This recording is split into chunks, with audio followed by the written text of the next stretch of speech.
अब वो डॉक्टर बोले तुम्हारी हड्डी टूट के बाहर आ गई है बोले। तो मुझे भी तो पता चला ना चाहिए ना मेरी हड्डी टूटी तो मुझे पता कैसे नहीं चला। और उन्होंने सोनोग्राफी करी बोले आपकी देखो हड्डी टूट गई है और ये बाहर आ गई है।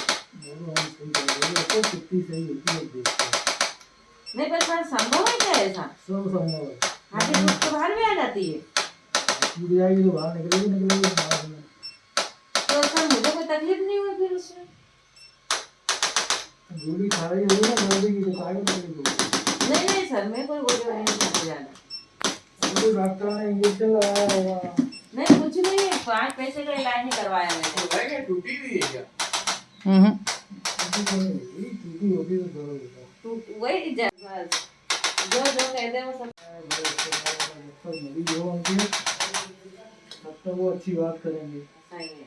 और गए तो मेरे का जीवन में करने लगे। ठीक है।